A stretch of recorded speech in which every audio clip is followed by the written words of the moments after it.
Everyone, my name is Cha Cha, and today I'm going to be going over neuroimaging techniques. Before I begin, I just want to say that I'm a student myself, and so that there can be mistakes on my channel, and that this is just solely created for me studying for the MCAT and holding myself accountable, because otherwise I know I probably wouldn't study as much as I should. Um, so let's go over the neuroimaging techniques. There are five main ones that you need to know for the MCAT.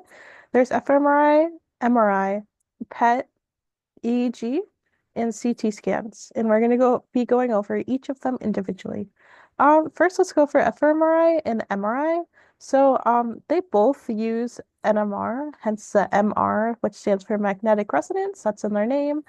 Um, but fMRI, it measures blood flow, specifically O2, so like how oxygenated your hemoglobin is, which is what carries oxygen throughout your circulatory system, or fancy way of saying like your blood that flows through your body. So deoxygenated blood is paramagnetic, so meaning that it can disrupt magnetic fields, and it strongly interacts. So I like to, and then I guess I'll go over a little bit more about what paramagnetic and diamagnetic means in a little bit, but oxygenated blood is diamagnetic, meaning it produces a much higher signal. So why? And what is paramagnetic versus diamagnetic? So paramagnetic, here I have the sole one electron that has a positive spin. It doesn't make a difference whether it's positive or negative spin. But one electron, it's unstable. It's attracted to the magnetic field because unlike diamagnetic, it only has one electron. So it's trying to find, I like to think about it kind of like it's trying to find its other half and will do anything to find its partner. But in its search for trying to find its partner, it's too eager, and then it creates distortions in the magnetic field. You remember like a common physics concept that like you'll go over if like something's in phase versus out of phase. So like if it's in phase, right, then it'll like create a bigger where if something is out of phase by like half a wavelength. So here, this will be the down turns and this will be the up turns, then it's flat. So I like kind of think about that paramagnetic. It's sort of it might not be like fully out of phase, but it can create like those distortions, so it makes everything a little bit blurry. That's kind of how I like to think about it. Whereas diamagnetic, see, it has those two electrons. It's already found its other half. It's completely happy. It's not really looking for anything special in that magnetic field. It is actually slightly repelled by the magnetic field, but this repulsion, it helps reduce the distortions like from the paramagnetic oxygen or leading to clearer images. So it actually, contrary to like what you would think, this isn't really super important for LabCat, but I guess it's just kind of more deeper explanation as to why fMRI works. But at least, yeah, that's why it leads to those clearer images, just because it's like, yeah. Um, and then assumptions about fMRI is that it assumes blood flow to specific areas of the brain is associated with activity. And typically, like when you think of like blood flow to the brain, right? Like when you're activating like certain areas of your brain, it usually takes a couple of seconds for blood to flow, right? It's like blood is not an electrical signal. It's not super fast, like the snap of your fingers. It takes a little bit for that blood to actually make its way into your brain, when you're activating those specific regions. So it has good spatial resolution, but it doesn't have good temporal resolution. And temporal resolution is just like how quickly like you can measure the region of your brain that's being activated. The spatial resolution is just where everything is in your brain. And then another thing that fMRI uses is that it uses a statistical model.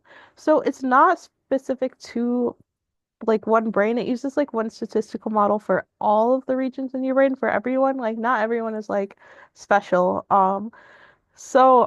Essentially, like if you have some outliers or something that's like not like included in that statistical model, so like if when you're activating said region of the brain, that's when you're gonna get stuff that shows up on the fMRI scan. So like that's regions that you see in red and orange. Whereas the gray areas that you see here, that means that they're in line with the statistical model, so they're not being activated at that time. Um, And then it's really good at measuring stuff over short periods of time just because it's like it's that activity, right? That's fMRI. And the difference between fMRI and MRI is that you could see like the anatomy of the brain. Um, that's you're using like that statistical model that you're overlying on regions of the brain, and it's also activity. Whereas MRI, that we'll get into, it's pretty much only using the anatomy. So you're analyzing the structures of the brain slash the soft parts of the brain, which is pretty much all of your brain since there's no except for like your skull, there's no skeleton. And then yeah, like I said before, it uses NMR, hence MR back for magnetic resonance. So you're looking at the polar molecule of water, which huzzah. So you have oxygen, hydrogen, bent model, bent molecule of water. And then so tissues in your brain, this is the assumption that it makes, which is not really an assumption, it's like true. They contain different like water concentrations. And then energy. When you add like energy, you can excite the protons in the brain. So like it'll like jump to different energy levels, which is like what leads to the MRI because you're just like adding like a magnetic fields which can excite the protons. It has really high resolution compared to like a CT scan. Um, like which is also something that only usually measures like and oh my God, anatomical structures slash soft parts. And this is another thing, a big thing is that it does not use any radiation. Hence the name, it uses magnetic resonance. So there's no radiation involved. It's pretty safe, especially compared to like a CT scan. However, it is time consuming, so the person must lie flat. I don't know if you've ever seen like the MRI machines, but they're like really big. And they're really expensive too. Um, like usually hospitals don't really have a lot of MRI machines because of how expensive they are. Yeah, it could be time consuming. It could take like a couple hours if even needed. And it doesn't necessarily have to be your brain that we are looking at. And then here is some pictures of an MRI that I took from Google because I can't draw the brain and I'm not even gonna try. But see how it has like pretty high resolution? You can see like the different like gyri and sulci too. Oh, and I should talk. Um, so like the sulcus is the like the valleys. So like how I remember like the sulci are like the valleys of the brain. It's just think of the central sulcus.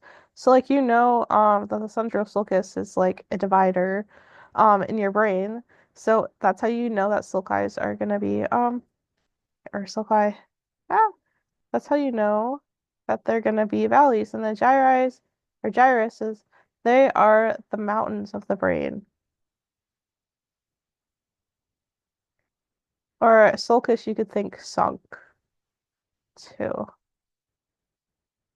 The Cyruses are the mountains of the brain.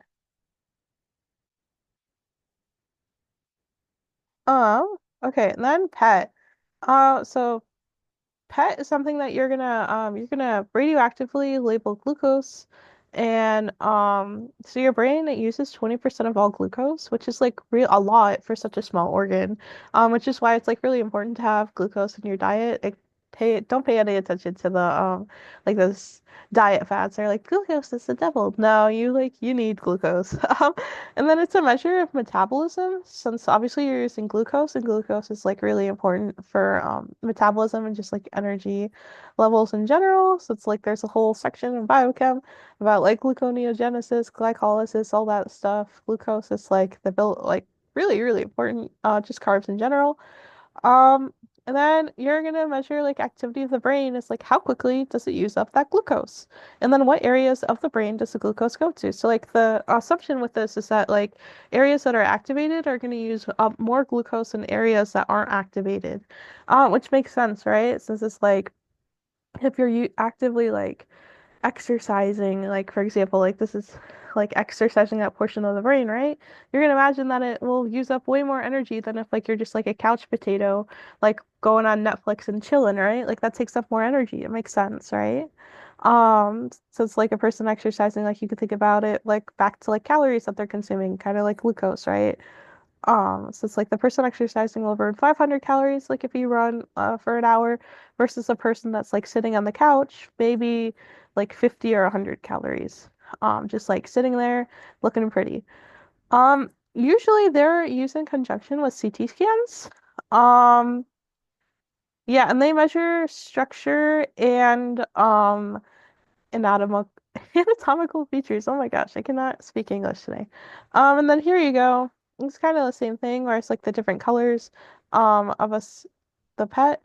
It measures like just like glucose consumption. Just like the areas that are red typically are what is using up more glucose and areas of blue, which is none. Usually red, whenever you see something that's red, that's usually when something is like the max. That's a pretty good rule of thumb. And then we have EEG. So they have very high temporal resolution and then minimal spatial. Um, because like when you look at it, you have like little electrodes that are like attached on this little cap of your brain. It's not very pretty, but it's not really like it's not very invasive procedure since it's like it's just external.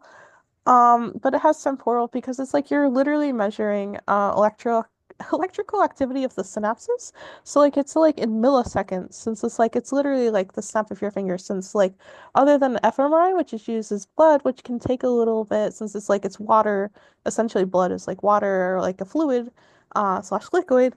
Whereas this is an electrical signal, and then obviously if you turn on a light, right, like that's like really fast. It only takes like a fraction of a second. And that's kind of the same thing that you could think of for EEGs. And then the graphs that I see here that I pulled for one of my prior classes, it's like for the average for that person for the neural recordings of that activity.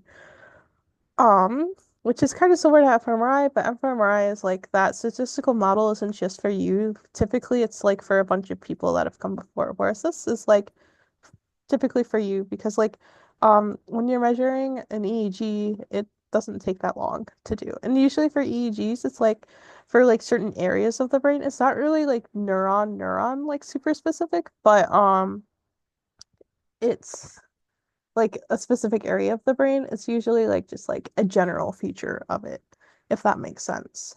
Um, so also another rule, general rule of thumb, it's like when you're doing a task, so like let's say for example, like you're trying to like remember like a list of words. So like the less voltage that you use, voltage is usually like on the y-axis and time is usually on your x-axis, which is like in milliseconds. So the voltage that you use, right? So it's like voltage trying to think about it like brain power, right? So it's like how much like brain power, how much focus you need in order to do said task. So like the less voltage that you use, typically the easier the task is just because you don't have to use as much of your brain power on the task. And then CT scans, they're pretty similar to MRI. Whereas they're just like kind of looking at your anatomical of the soft parts. It's a map. You probably won't be asked like if it's like which neuroimaging technique should you use between CT or MRI. You probably won't be asked that just because they're like really similar. And there's like some slight nuances. Like MRI, it has high spatial resolution. So it's just like where everything is. It has fast results. But although it has like higher spatial resolution, it's not as high as MRI, just because like it's fast, right? So like the trade-off, that's like a trade-off, right? Where MRI takes like a while, CT scans are they are pretty fast, so that means that you're just gonna have worse resolution just because there's trade-offs, right? Like everything there's give and take. And there's also CT scans, unlike MRI, there's X-ray that is involved. Whereas MRI is just that magnetic resonance. And then it's like MRI, there's nothing on the brain activity itself. It's just a anatomy of the soft parts. So as you can see, it's not as in depth for MRI. It's just sort of like broad areas, I guess. Whereas here, MRI, like you can kind of see like the sulcus, especially. And then your ventricles too, which are like the openings here. Ah, I should use red. like your ventricles are pretty apparent. But yeah, whereas here, not as much. I guess a little. Maybe this isn't, but just like a general rule of thumb, it's like they're not as like specific or um but yeah. And then that was neuroimaging techniques. Hopefully that made sense. I kind of rambled for a little bit. You don't need to know as in depth. Um, but just like sort of a general rule of thumb is like to know whether or not stuff is for anatomy versus activity and whether or not it has high spatial resolution or temporal resolution. And that's pretty much it. Hopefully that may, yeah. But hope you have a good rest of your day. Once again, my name is Cha Cha.